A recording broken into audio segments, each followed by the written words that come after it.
Welcome to the Author to Authority podcast. And today it is my honor to introduce Amy Bernstein to you. And her and I are both in the publishing field. And so I am so looking forward to today's conversation. I love talking to other people who help others publish books. So Amy writes stories that let readers feel while making them think. Her novels include it's one of those days. I will let her tell you the name of that book. But she was the finalist for the 2020 Petrichor Prize, the award-winning Nighthawker's Dream of Songtimes, and Fran the second time around. Amy is an award-winning journalist, speechwriter, playwright, and certified nonfiction book coach. She also teaches workshops on various aspects of the craft of writing. Amy's an engaging conversationalist, and she's an attentive listener. And Amy, we're just so happy and thrilled to have you on the show today. Thank you, Kim. You are not the first one to have difficulty pronouncing the Potrero complex. When I wrote the title for the novel and explored the theme, I didn't quite anticipate that. So that's a bit of a lesson learned. Well, it's also, when you're hosting a podcast, it's actually good to read the person's bio before you try reading it out loud. But I was explaining to Amy just before we got on recording here, I was at a retreat for a couple of days in a center that used to be a military base. And so the rooms were very small and my side of the bed was very cramped and crowded. I only had maybe like a foot and a half.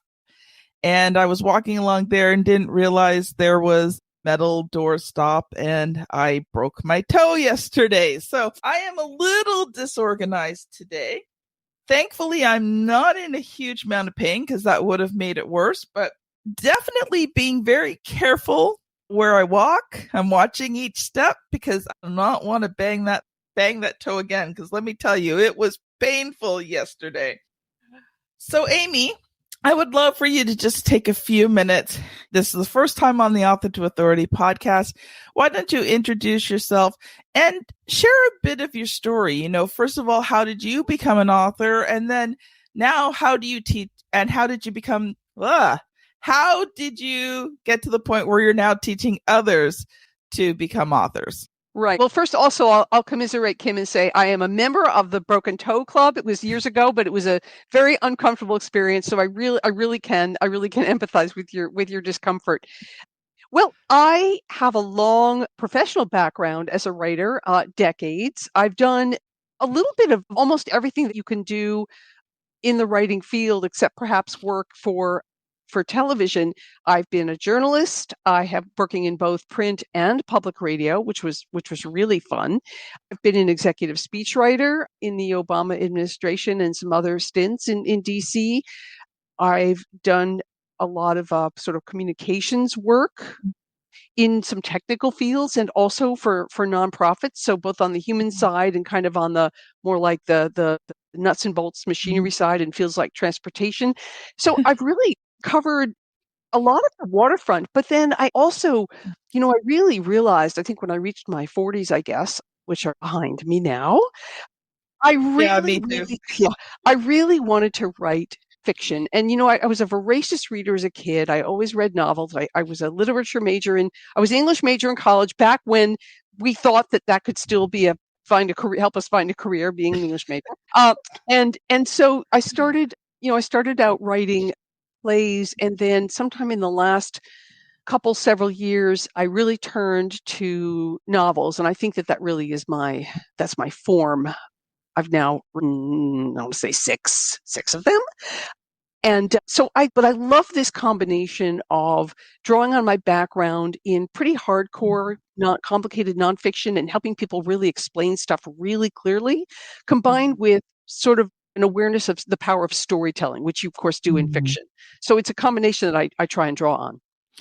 That is awesome. I've actually thought about some point in my life getting into writing a fiction book. And there's a book that my daughter and I love, and it's probably one nobody would even know of. And I think it's about 300 pages long. But if I was ever going to write a fiction book, that would be the book I would study, because it is the best fiction book I have ever seen. Like, it keeps you in suspense for 300 pages. And even to the last page, it's only on the last page that the last little mystery is solved. Well, and that is, your instincts are so good because, every really good writer reads a lot and studies other books that they admire to kind of see how the sausage is made. The flip side of that is, as I commiserate with a lot of my writer friends, we have trouble reading for pleasure now because we're constantly completely dissecting and reverse engineering the books that we read. So you're reading with kind of two minds in a way, but it's just a price that you pay. I know, because I pick up a nonfiction book now, a business nonfiction book, and you're right, I analyze it. Like, I don't enjoy it, and I'm like, oh, what would I do with this book if I was actually the one publishing it? And I trying to learn to shut my brain down and just read the book and get the information I need without stopping to analyze it. So I totally get you there. Exactly. But by the same token, I think I'm becoming a better nonfiction writer and a better publisher for my clients because I am looking at a lot of mainstream books that are out there and really seeing how, first of all, how they're done, but secondly, their strong points and their weak points. And I want to study that because I want to create better books for my clients. Not that our books are bad, but you can always get better. Absolutely. And as a book coach, having come through the rather rigorous certification program that Author Accelerator offers for people who want to coach fiction and nonfiction and memoir, it's really great I now have a lot of tools kind of in my toolkit to do exactly what you're talking about and to really help authors kind of find their best path to publishing and really figure out what story they need to tell. And that's also why I love working with folks on developing a nonfiction book proposal, because it's such a great way to get your ducks lined up. If you want to write nonfiction, you're really going to work out your why, and you're going to work out the parameters and the structure of the book and how to really keep it interesting and compelling. So it's great to take people through all that. Yeah, I agree. So let's switch gears and start talking about book proposals. So I know you've got a whole section of teaching and training you want to do, but there's a couple of things first I just want to cover first. Let's lay a really good foundation for this. A lot of people may not know what a book proposal is and what do you use it for. So maybe you can cover those two first, and then I'll let you go into the teaching and training you have for today. Absolutely. And actually, that was all part of the scene setting that I was going to do anyway. So a nonfiction book proposal is a fairly standardized sales document. And I do put the word sales in there very deliberately. That's a way for an author to bring a concept and a structure for a nonfiction book into the commercial marketplace. So you use a nonfiction proposal when you want to connect with a literary agent, or there are many, many publishers that also will review a proposal without an agent as the person in the middle. But you do need that document, which has fairly standard components, to make a really compelling case for why your book should be traditionally published. And we're not talking here about publishing yourself, which is a totally great option. But the other point I want to make about the nonfiction proposal is, fiction writers, if they're going to try and bring a book into the marketplace, they have to have the whole book written and polished and edited. It's got to be in really great shape. But in nonfiction, the wonderful secret is you can just have a couple of chapters written, and the rest of the book really is what you're selling in that proposal. So it's a really important document to get a handle on. That is really cool. I never thought about that before, the fact that you don't need to have the whole book written. Because, I guess in fiction you kind of have to do, because you might have a good structure, but you just never know where the story's going. But with nonfiction, it's not, the book doesn't have to be that. It has to be structured, but it doesn't have to be structured in the same way a fiction book would be. So right. That is quite interesting. Yeah, it really is an interesting journey as a book coach, as I work with clients on developing their nonfiction proposal, but even if an author is trying to do that on their own, it's a journey that really forces you to come to grips with the true nitty-gritty of your book and what you're trying to accomplish. So it's a wonderful process and a wonderful tool. Awesome. Okay, well, I'm going to let you loose for a bit there, Amy. And I'm sure that, I will have questions for you at the end. I've never done a book proposal yet because we mostly focus on writing and publishing books for the clients. And so I am very interested in today's conversation and learning from you. Well, thank you, Kim, and thank you for the opportunity. What I'd love to do is help your listeners just understand what the nuts and bolts are of a book proposal for nonfiction so they can get an idea whether this is something that they want to embark on.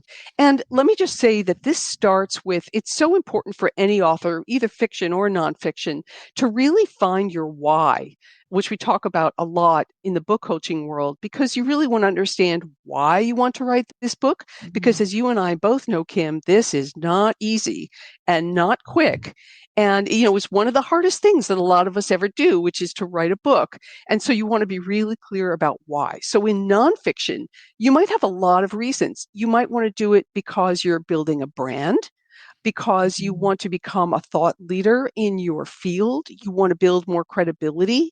Some people write nonfiction books because it's a great way for them to find customers. And, some people, it's sort of driven by ideas. They really, really want to build a better mousetrap for the world, or they want to tell people, hey, we're doing this thing all wrong. Here's a way to do it better. And sometimes it's really for the writer to satisfy her own curiosity on a subject. And she just kind of goes on an exploration that she's eager to share with readers. So there are so many reasons, but it is important to find your why and be really clear about that. Because if you don't know why you want to write this book and why now, it's really hard to kind of put meat on the bones without being able to answer that question. So that's the starting point. Then let's talk about what's really in a nonfiction proposal. The good news is that most agents and publishers, and I say most because there are exceptions, want the same standard pieces, and this is what they'll ask you for. So if you've gotten this stuff down really well, you're in great shape to start kind of bringing your proposal or your ideas to the marketplace. So what's in a book proposal? Well, the first thing is the overview, which seems pretty common sense. And this can be a couple paragraphs, maybe a page, probably not more than 2 pages. And this is where you're really selling the idea. Why this book? Why now? And why are you the right person to write it? You want to get that reader's attention fast, and you want them to be interested, and you want to draw them in right away. So it's really important to know how to write, lack of a better term, great sales copy about your book. You want a strong hook. I mean, all the things that we think about when we're thinking about kind of marketing books. So you start with your overview. Then you're going to have a piece in this proposal. And by the way, this is all made up of separate pieces. You can number them, you could title them. They're all like discrete pieces that make up a whole. You're going to have to do an audience analysis. And this is where you're going to talk about who is really going to read this book. Who is the primary audience? Who is the secondary audience? Is this a book for parents? Is it a book for, maybe it's a book for Black parents. Maybe it's a book for parents who have children under the age of 10. Maybe it's a book for parents who are going through divorce. The point is that you need to get really clear about who the writer is of this book. And you want to break it down, by their interest. And when you can quantify, let's suppose I want to write a book for podiatrists. Well, I should know how many podiatrists are practicing, let's say in North America. So when you can put numbers to audience, you want to try and do that, but you want to be realistic about it. Like, don't just say, if there's, 150 million women in America, don't just say this is for all 150 million women who live in America. That's not going to fly. So you're not going to want to overgeneralize. Like, you're not going to say this book is for every divorced woman over the age of 45. You're going to want to be more specific, right? So a great example would be like, you're going to say, this book is for parents of children aged 6 to 16 who send their kids to summer camp or plan to send their kids to camp or to become junior counselors. With something like that, you're creating a really, really specific world of readers. The other thing to think about in audience analysis is, whose pain are we addressing now? What are the pain points of that reader? Meaning, what do they really need to know? What problems do they have that they haven't been able to solve that your book might solve? So you want to think about the reader's pain points and go about, defining them in those terms. Yes. Once you've come to grips with your audience, one of the most interesting and sometimes challenging things you'll also do in your proposal is come up with competitive titles, what we call comps. Now, the common mistake about finding comps is that people go looking for some book that seems to be exactly or as close to exactly like theirs as possible. That's not necessarily the best comp. A comp is a book that would sit next to or near your book on a shelf in a bookstore or a library, and it's kind of swimming in the same soup as you, but it doesn't mean it is exactly like yours. So we're looking for books that are similar, but this is not a one-to-one type of match. And when you're coming up with comps, we also want to keep them pretty recent. Usually, rule of thumb is 2 to 3 years, definitely not older than 5 years. And this is something that I tell every client. I say, you're going to take a field trip. I want you to visit 2 bookstores at a minimum, a chain bookstore and an independent bookstore. And I want you to go to the library, and I want you to find the shelf where you think your book would live and what are all the books on either side of it, and maybe above it and maybe below it. Yeah. It's important to understand the world that you're in. One of the things that authors often err on is assuming that they want to pitch a book where they're saying how unique their book is and it's unlike anything else out there. Agents and publishers don't like that. They want to know that you're entering sort of a well-defined field or niche. And yes, you can offer a fresh twist. You can have a new take, all that for sure. But you don't want to seem like there's nothing like this out there. That's why you got to come up with comps. It's important. One of the most difficult things you'll do in your proposal, if this hasn't daunted you yet, is you will offer an annotated contents, an annotated table of contents. One of the things that I also ask every client to do is go on to Amazon, find a nonfiction book you like, admire, or want to write something like, and click on the Look Inside feature. Most books, especially in nonfiction, will let you see the whole table of contents. And you can see at a glance how authors are structuring their books. Is it chronological? Is it driven by ideas? Is it organized by data? Is it taking the reader on a specific kind of a journey? So there's no way you can be ready to write your nonfiction book until you can set up a table of contents where we know what every chapter is about, and you're going to have a brief description. And I want to see how that one chapter flows from, one to the next to the next. So you really take me on a journey that I can identify with. Because remember, you haven't written the whole book yet, and that agent knows you haven't written the whole book yet. They want to see that you have a really good handle on the vision for this thing. Very important piece. Very hard to do. Very hard to do. Well, I mean, if you look at it like the table of contents, before you started your book, you should already have, it doesn't have to be super duper structured, but you should already have a basic outline for that book. So, creating that annotated TOC is just more about organizing that outline so that it looks like a table of contents and filling in the little spots where it may seem a bit on the weaker side in the outline, because sometimes, when you're writing, I've noticed 2 writers. So Amy, you can comment on this if you've seen it. I've worked with clients that want their outline so super duper structured, like down to the nth degree. And then I've worked with other clients who, just want the main points and they go with the flow and they love just being able to just, kind of go in the moment. They prepare, but when I'm interviewing with them, they more like the freedom of flow. So have you seen that as well? Well, yes, I really err on the side of having a really, really gripping, compelling, and clear structure, because I think that when we're talking about selling through the proposal process, I need my writers to show that they have done all the research that they need to, and that they have a clear point of view, which should come across in an annotated table of contents where you've got 2 or 3 sentences under each chapter heading. And maybe that book is in parts. Maybe it's in 3 parts. Well, I want to understand what's the reasons for part 1, 2, and 3. How do they relate to each other? What are the 3 or 4 or 6 chapters under each one of those parts? How are you going to move me from part 1 to 2 and 2 to 3? And where am I going to start and where am I going to end up? So I often feel like reading an annotated table of contents it's like a window onto the look and feel, for the whole book. You should have a feel for it. And To be sure, Kim, I mean, there's so many different ways of doing this kind of thing, and some writers prefer a looser approach, and some really want everything but down. But in the context of the proposal, we want to be pretty sharp about that piece. Yeah. Just two other things that I'll mention briefly. One is a marketing plan, and a lot of writers really hate this because this is where you're telling that agent or that publisher, here's the great platform that I have. I've got, and if you're the kind of person who can come out there and say, oh, I've got over 75,000 followers across 4 platforms. I'm really active on TikTok. I mean, I've got it going on. I've got a newsletter with 30,000 subscribers. I'm golden. I'm set. I'm good. That's wonderful. And there are, in fact, writers who are stepping into the nonfiction publishing world who do have that platform. And that's wonderful. But many, many, many wonderful authors and aspiring authors do not.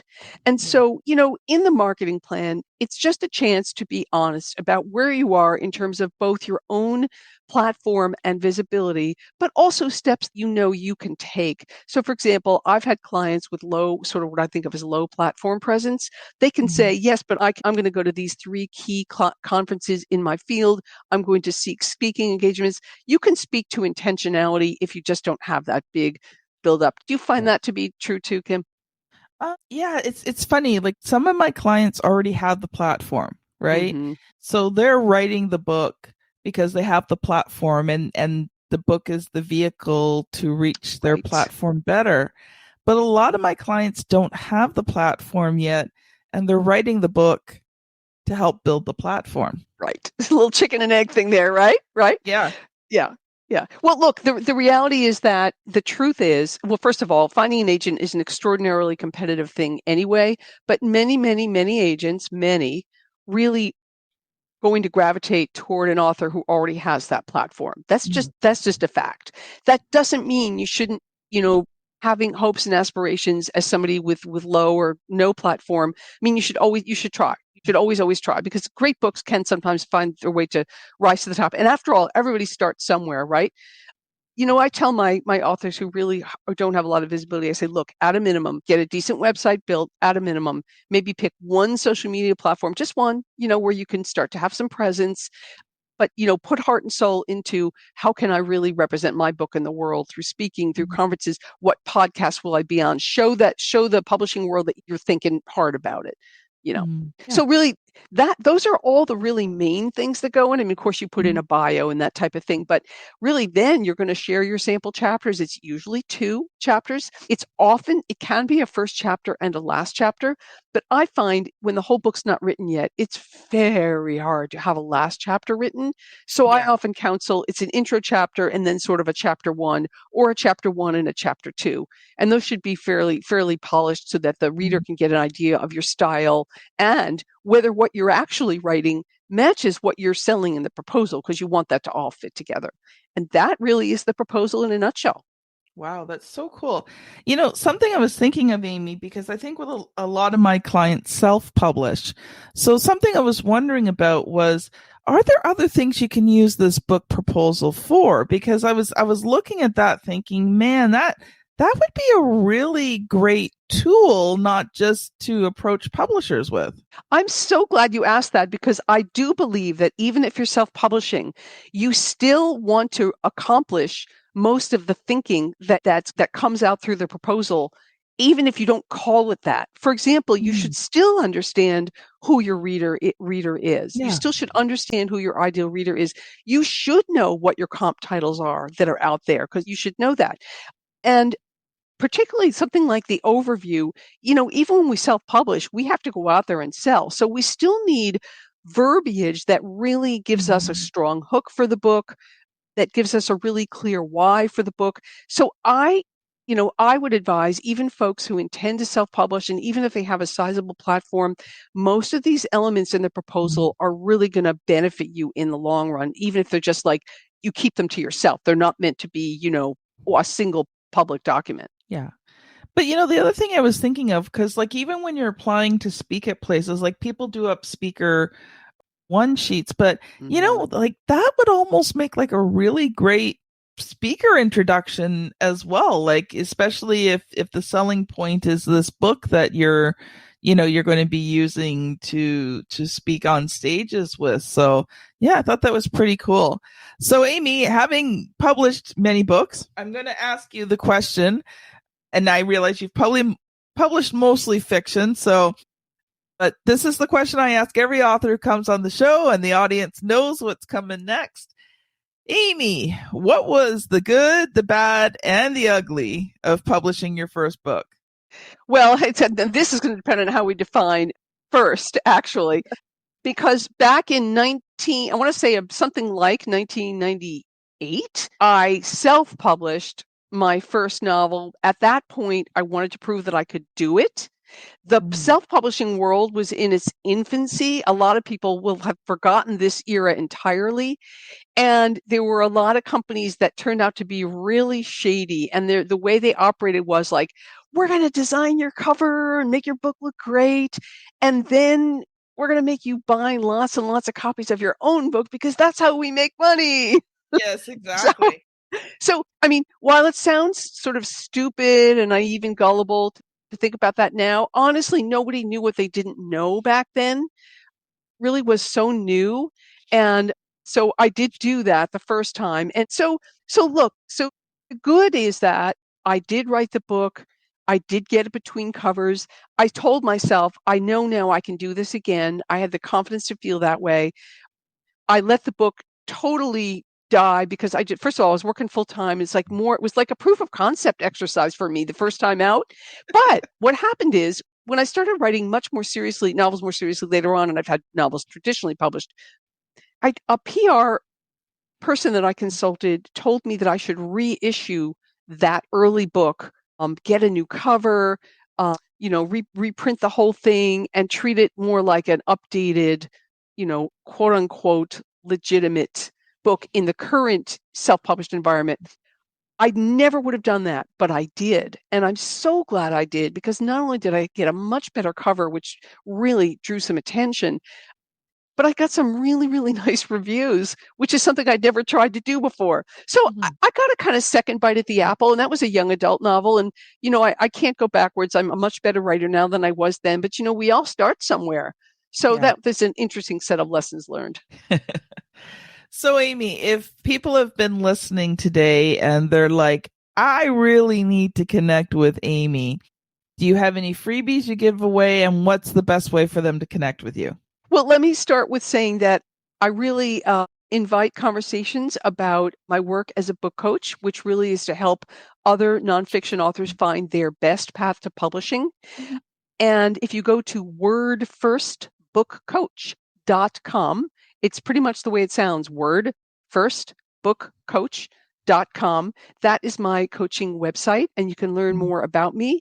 And this kind of a journey, if it's something you want to explore, we always have a completely no obligation, free conversation to start with. And so that's kind of where we start. We definitely start from that position of free consultation, and is to help you figure out, is this the right thing for me? And so I would encourage people to go check that out if they're thinking about writing a nonfiction book. It's a very difficult thing to do on your own, and a book coach can really give you the support, encouragement, and guidance that will help you get there. Well, thank you very much, Amy. It has been a joy and a privilege having you on the Author to Authority podcast today. Just a quick reminder, listeners, is the Author to Authority podcast helping you in your business to build a bigger, better business, stronger, faster? Can you please share it out? Do a quick post on social media, tag somebody text them and say, hey, I just listened to this on the Author to Authority podcast. I think you've got to really listen to it. If you could share that out for me, wow, I would be so appreciative. So this has been Amy Bernstein and Kim Thompson-Pinder on the Author to Authority podcast. Thank you so much for listening, and we'll see you on the very next episode. Bye now.